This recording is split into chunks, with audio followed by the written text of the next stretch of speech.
welcome back to Commentea. If you want to help support our channel, please hit the subscribe button. Like, comment, and share our video. Don't forget to hit the notification bell to get notified every time we upload. Pew! Pew, pew, pew, pew!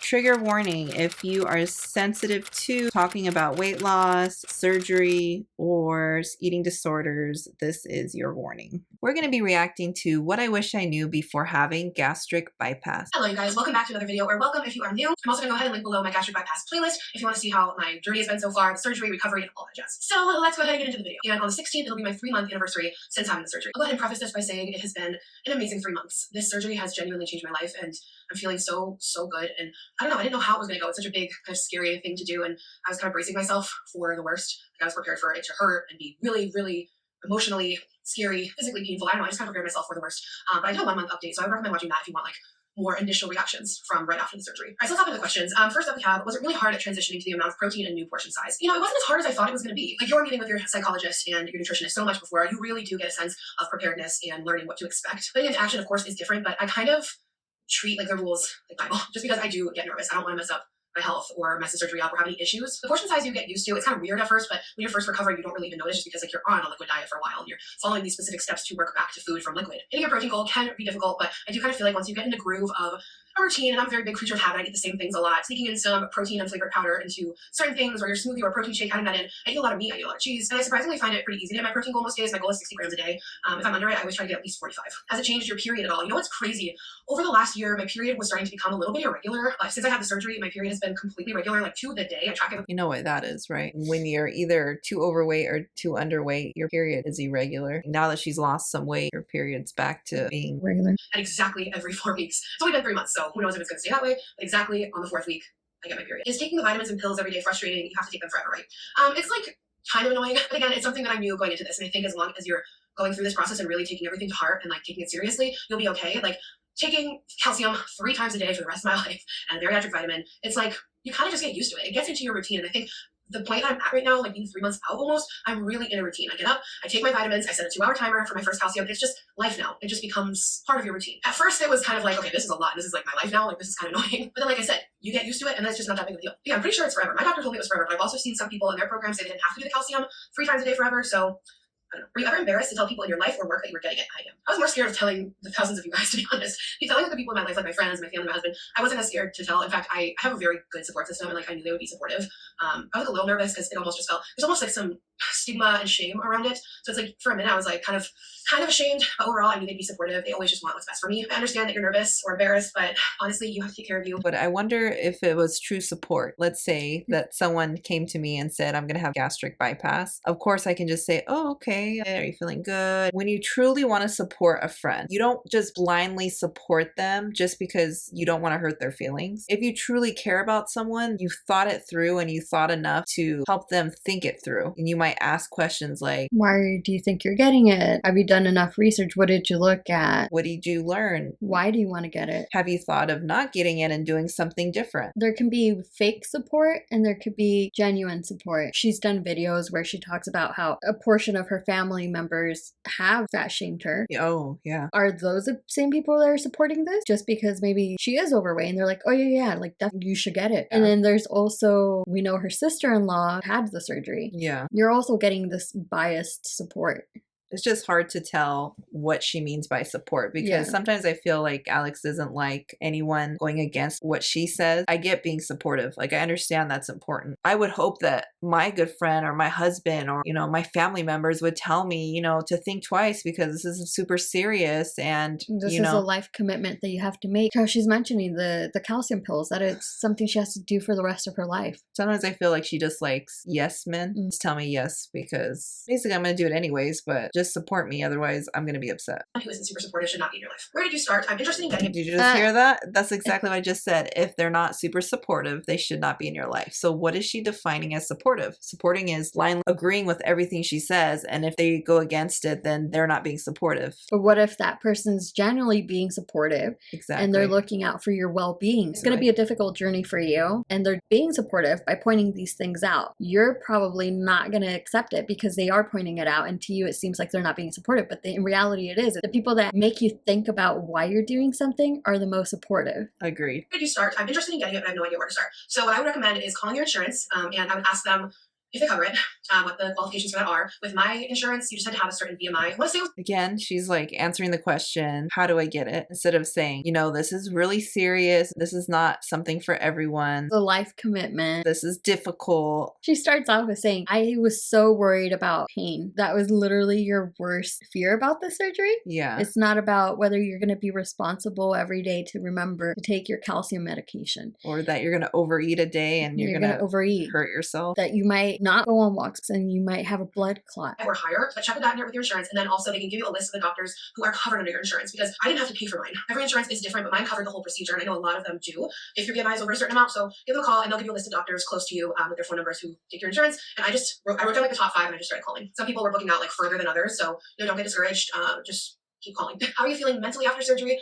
I feel alive again. I feel myself again. It's interesting because gaining the weight I gained, it's not just a physical weight, but it's like a weight emotionally, like on your heart. I know if you've gained weight or you're overweight, you might understand that feeling. And that's not to say that I didn't have a lot of good days and bad days. I wasn't miserable. Every other part of my life felt amazing, but I definitely feel again, where she's thriving no matter she's what. Amazing. Everything's amazing. But she's not talking about how she couldn't breathe. She was snoring, how she had to have Yarman take things downstairs to her because she couldn't go upstairs without being out of breath. Yeah. How she had terrible back pain that she could barely walk. I think that's worth mentioning. You weren't doing amazing. And she's just saying, well, I can feel like that and still be amazing. I wouldn't call that amazing.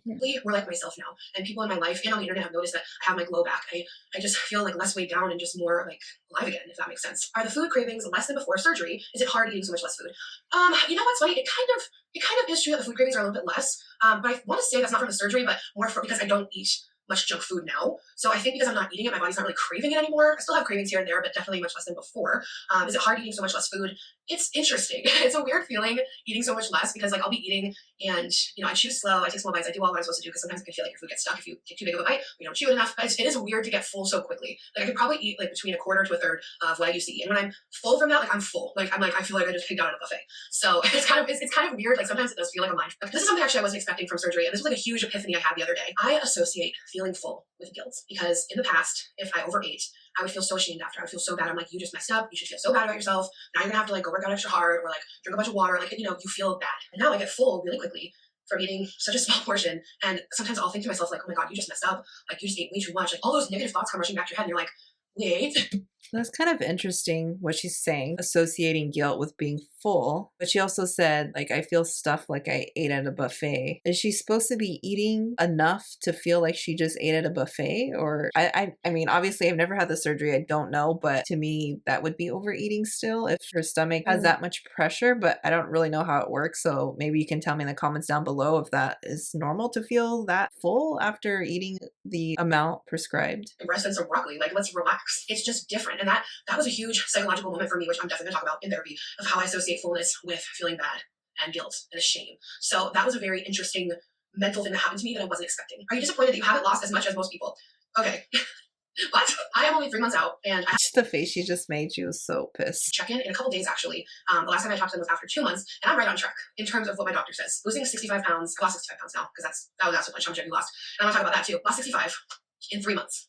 It's over 20 pounds a month. That's minus the 10 pounds that she lost pre-op, right? Yeah, definitely do think she does look slimmer. In my eyes, she would look smaller after losing 65 pounds, unless she was always hiding how big she was with camera angles. You can definitely tell on her face. She also is good with those angles. Yeah. She knows how to work the camera. She's been doing this for years. There's even filters for the camera. That's a lot. Like, that's not anything to be disappointed about. The whole thing is you lose the amount over a year. I can't just drop crazy number in 3 months. That's not healthy or like possible. I'm so happy with where I'm at. Like I am so thankful so far. I just feel lighter and like I just feel like I could do more. I go upstairs and I don't feel like so winded. If I need to walk super far, I don't get like anxiety beforehand. I feel like I'm getting closer and closer to like being my best, happiest, healthiest self to get pregnant later this year. And I know I still have 9 months left to my year mark and I know there's a lot more weight that I'm going to lose. So no, I'm not disappointed. I'm extremely happy and I am right on track? Can you have sex yet? I know you said you have to wait a year to try for a baby. I'm not sure. So that's just unprotected. You can have protected. You're not supposed to get pregnant for a year after the surgery. But I find it fascinating. I've seen several comments now where people had said they got pregnant like 3 months or 6 months after the surgery. So I'd love to hear more about that. My doctor wants me to wait the year. I'm going to wait the year. But if that was your experience, I'd love to hear how that was, because I just can't imagine being pregnant now because I can't really eat that much. So I would love to hear more if you guys want to comment about that. Are you maintaining your weight loss? How are you craving? People maybe have a misconception that like this is it. It's not. It's going to go on for about a year. That's what the doctors say. I already talked about the cravings, but I did want to talk about plateaus. Weight loss plateaus after gastric bypass are super common. My sister-in-law, it was so funny. Like I feel a huge connection to my sister-in-law. She's like a soul sister. It's crazy. She had gastric bypass as well, and she had a baby after gastric bypass. So I have been really leaning on her throughout this time to ask questions, and having her support has been incredible. And she had messaged me like 2 weeks ago and was just like, if you ever hit a plateau, like especially around this time, like don't let it discourage you. It happens. And she sent that out of nowhere. We hadn't talked in like a couple weeks, and it was just like exactly what I needed. Like God had sent me that, the universe had sent me that from her, because I plateaued and I didn't lose anything for about 10 to 14 days. I don't weigh myself every day. It's really toxic. I don't recommend that. After a week I hadn't lost anything and I had my period and I'm like, well, maybe it's just water retention or something. And it's not that I want to get caught up on the number per se, but I think at the end of the day, let's be honest, I had weight loss surgery. The doctor tells you you're going to lose a certain amount, and it's kind of scary thinking it's just going to stop, especially when you're doing everything right, everything that you can, taking care of yourself the way the doctor wants you to. I got a little freaked out. I'm like, is it over? Like, is it going to stop? And she told me, she's like, just keep doing what you're doing. It's going to continue. And then I weighed myself, and then all of a sudden it was another like 2.5 pounds off. And I was like, oh, okay. But it was like 2 weeks almost of just no weight loss. So it happens. Don't let it discourage you. It's going to happen. There's going to be plateaus. Your body gets used to what you're doing. It gets used to your new calorie intake. It happens. It'll probably happen many more times over the next 9 months, but it passes. So what emotions came to the surface after surgery? I already addressed that. Another emotion though, was probably, I've had a few moments really stressed and I wanted to snack. And I just wanted to like open a bag of Doritos and just eat it all. And it does kind of hit you that like you can't really emotionally eat anymore. It's gonna make you feel sick. If you eat too much or eat something heavy, it will make you feel sick. Like I've done that like once or twice. And I'm like, ugh, certain things just don't make you feel good. Especially sugary or greasy foods, they just sit in your stomach kind of wrong. And that's not for everyone, but I believe it's for a lot of us. And you do kind of learn other ways to cope with stress or sadness. You do.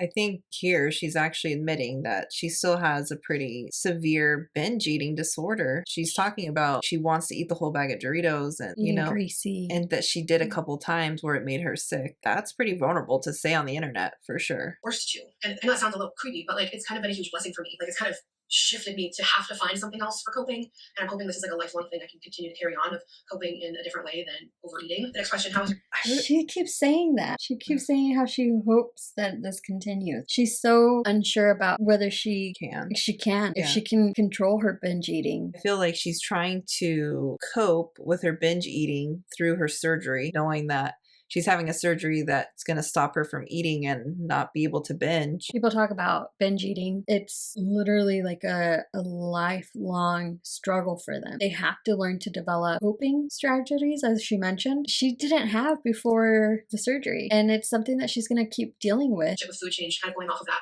I really do look more to food as fuel. And I've always heard people say that food is fuel, and I was like, oh my God, that's so annoying. But I have kind of gotten into that mindset just because like my body's so different now. My stomach is different, and like I need nutrients. Like I'm still eating like maybe 1,000 to 1,200 calories a day, and like I gotta get nutrients. I gotta get my nutrients in. And like I'm always focused on hitting my protein goal, and like focus more on like eat your protein. Like you're supposed to eat your protein first, veggies, and then a carb, like in that order. So I'm very focused on hitting all those targets and like making sure I'm taking care of my body, because like I said, I am trying to get pregnant later this year. In November we'll start trying, and I want to be the best I can at that point. I really do. How are you handling dropping clothing size so quickly with new clothes? That's another thing. Weight loss looks different on everyone. Like oh my God, so many comments. There's no way she's lost 60 pounds. She doesn't look like she's lost 60 pounds. Listen, weight loss does not look the same on everyone. I have no reason to come out here and lie to you about how much I've lost. I'm trying to be authentic in this experience and share with you guys. I've gotten so many comments about how I've inspired you to talk to your doctor, and you've always wanted to do this, and I've helped you find the courage, and that is why I'm sharing this, because this is vulnerable as well. I'm always getting comments about like, how are you still this size if you've lost 60 pounds? How are you still wearing a size 2X if you've lost 60 pounds? Because this is just the way my body has lost 60 pounds. I've probably lost some muscle, some fat, more here, more there. Some of my clothes still fit perfectly. Some of my clothes are way too big. I'm a size 18 in this store, still a size 20 in this store. It just is what it is. I don't know why people are so obsessed with size numbers and things like that, and that's something that you really cannot get caught up on.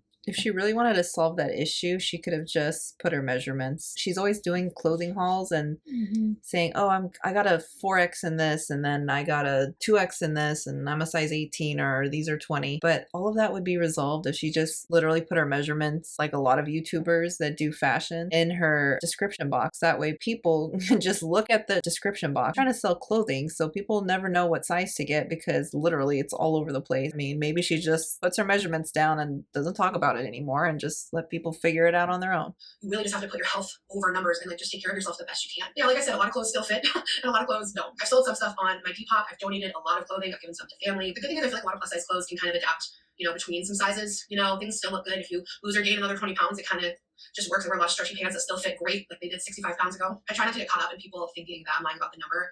But at the end of the day, it's between me and my doctor, and I'm just sharing with you guys what's going on. Are you opposed to skin loss surgery if you get to that point, having my loose skin removed? I'm not opposed to it. I am trying to help it the best I can with like dry brushing, skin tightening lotions, trying to maintain muscle. That's why protein's so important, to keep muscle as you're losing weight. Like, you can lose muscle, so that's why they want you to have so much protein. Keep those muscles strong, do some strength. If it got to that point, if it was like I know that one video where she's talking about doing strength training, but I feel like she hasn't been keeping up with that. Like, she's relying heavily on the lotions and potions to tighten her skin, but also working out sometimes can't even resolve the issue of loose skin. Like, sometimes it's just unavoidable. I definitely think that if she does become a smaller size, she will have loose skin. One, she's not working out, at least she's not showing that she is, and two, she was really heavy. Yeah, she was heavy. I know if she didn't like the loose skin, she definitely would get it removed. I don't see her not getting it removed. She had her lower stomach removed. She's had a number of surgeries done, so I don't think this would be any different. And no, she would definitely say like, oh, for medical reasons, because the skin is chafing, it's getting infected, and just like the whole story. She could just say blatantly, I don't feel confident or sexy in this loose skin. We'll see what happens on her journey. Who knows? Maybe she won't even lose enough weight to have loose skin. Who knows? Like, I'm not opposed to it. I'm all about just feeling good. Do what you need to do. Do you still feel hungry when you're eating? Do you feel satisfied quickly? I do still get hungry. And it's interesting because for the first few weeks, I didn't really have hunger cues, but over time I started getting them back. And because I eat such a small amount, I find myself eating like every few hours. Like, I'll eat a small portion, like 3 hours later, I'm like, oh, I'm a little hungry. So I almost just eat like small meals throughout the day. Because I get satisfied very quickly. Like I said, I eat about a quarter to a third of what I used to eat in most situations. And when I feel that fullness, I just have no desire to keep eating. And then I'll eat again in a few hours whenever I get hungry. But yeah, I definitely still get hungry. Everyone wants to know about any negative things that have happened since. And I feel like I've touched on all of them. The only other thing is emotionally. I haven't had any issues physically. I'm very lucky. I didn't have any issues with like vomiting. Otherwise, like physically, it's been pretty darn smooth. Another thing that's kind of weird, it's like people praising you on being smaller and losing weight and telling you how good you look. It does mess with you a little bit mentally because it makes you feel like you weren't enough before.